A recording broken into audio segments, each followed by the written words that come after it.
ဆွဲလို့ရှိရင်ခဲတံခဲပြက်ပေတံဒီကမျိုးပေတံနဲ့ရဒီဥစ္စာနဲ့ဆွဲနေကြအောင်လို့ဒီပေတံသုံးအဲ့မှာ studio apartment ဆိုတာရေးဆွဲတယ်အခုကဒါ scale guide မဟုတ်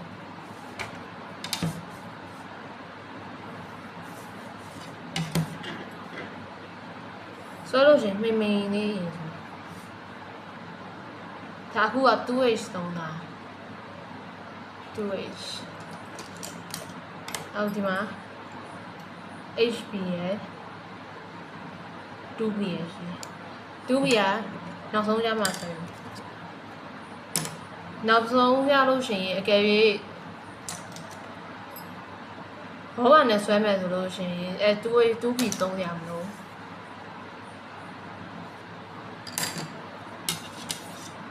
အဲ့မှာဒီမှာဒီဘယ်နေရာလဲဒီ4ဝက်မှာဒီဘက်ချမ်း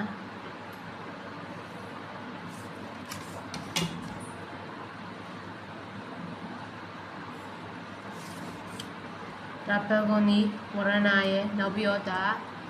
အိမ်သာ bedroom ဒီကနေပြီးတော့တကားပေါက်ကြာနေကြီးဆွဲတယ်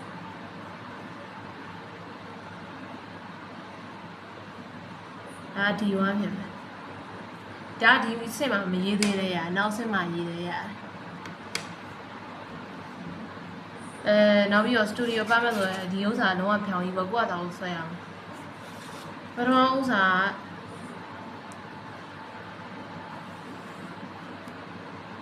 9000ဒီရှေ့ရ sorry ဆောင်းဝ6000ဒီ PC တွေက3500အိမ်သာ3000အဲ့မှာစီလင်ကအခုတစ်ခေါက်ပေးမဲ့စီလင်ကညင်တယ်ပုံမှန်စီလင်ဆိုလို့ရှိရင်2500ရှိ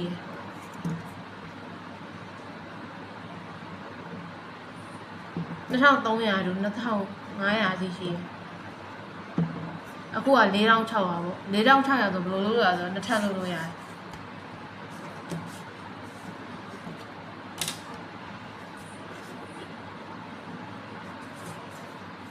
နော်ဟိုဒီမှာမနေတော့ပြောရဲဟိုက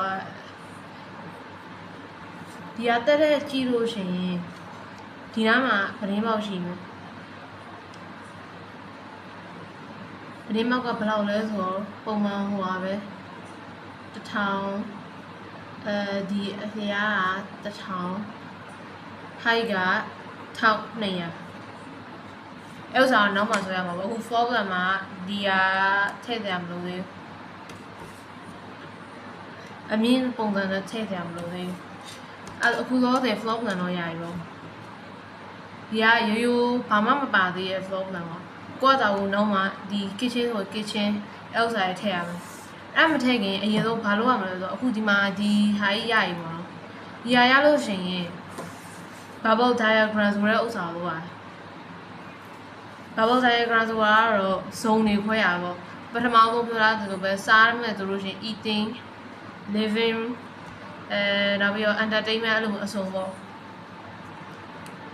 အဲ့ဒါအရင်ဆုံးဒီနားမှာဘာဆွဲမလဲဆိုဒီနားမှာ kitchen ဆွဲမယ်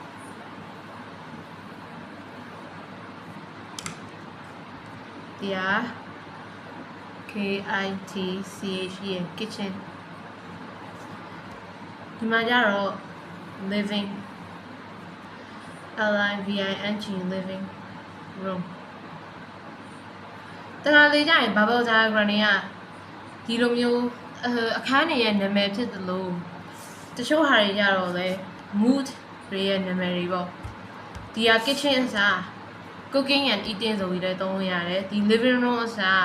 ဘယ်လိုပြောရမလဲ living room မှာဘာလို့လဲ relax လုပ်တယ် entertainment TV ကြည့်ရဲအဲ့လိုမျိုးသုံးလို့ရအောင်ဒီက balcony BALCONY balcony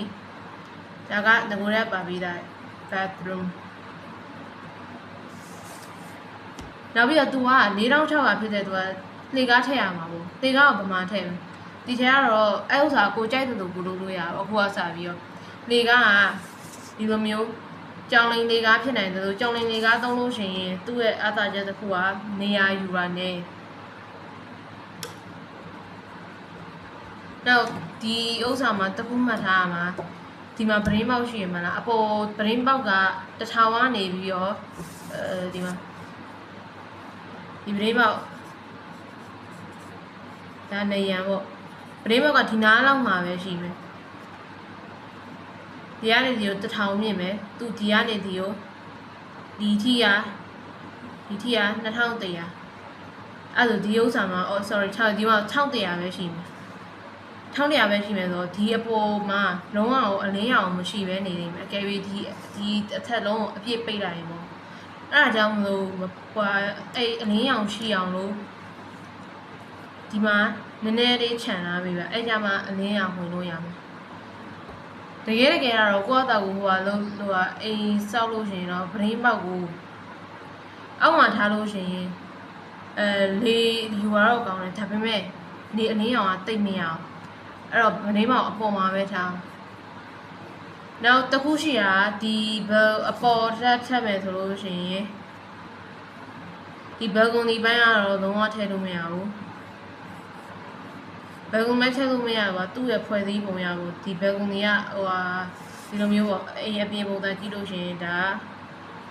bathroom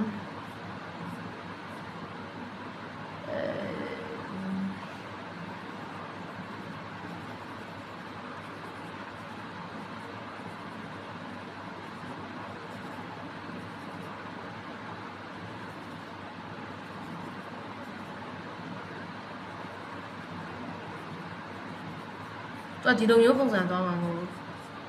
ဒီနားမှာဘာမှမရှိအပြင်ပုံစံအဲ့ဒါကြောင့်လို့ပါ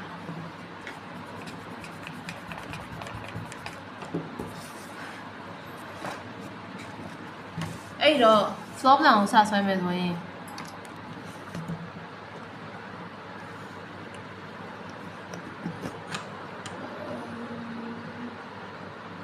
ဘာလို့လဲဆိုတော့မနေ့ကပြောတာဒီမှာပြန်ဆွဲရတယ်အရင်ဆုံးဒီဥစ္စာတော့အခန်း5A4 ဆိုလို့ရှိရင်950နဲ့ဆွဲပြီးပါအကယ်၍ A3 ရှိရဆိုလို့ရှိရင်900နဲ့ဆွဲပြီးပါ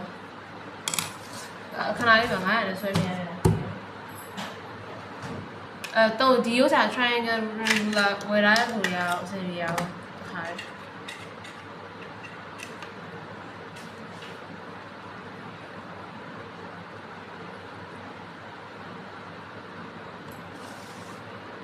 ဒီဥစ္စာမှာတော့အခုဒီပေရမှာ950လို့ပါအောင်900လို့ပါ900နဲ့ဆိုရင် A3 စာရွက်က A60 ဆွဲလို့လောက်တယ်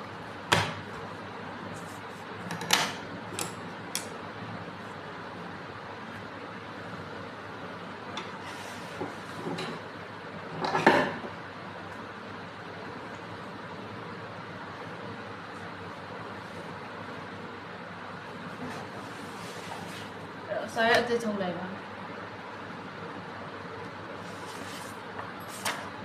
မင်းကပြောတာ format ကအမျိုးမျိုးရှိရလို့ပြောတာမလားအခုသုံးတဲ့ format ကဘေးဘက်ကို portfolio ချုပ်တဲ့ format ပေါ့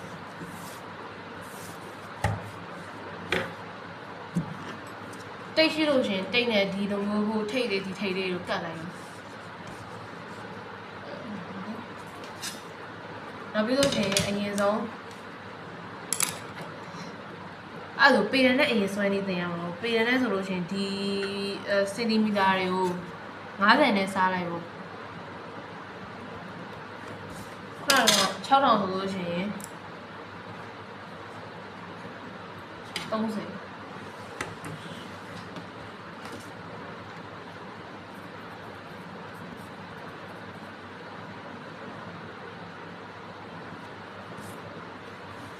ဆို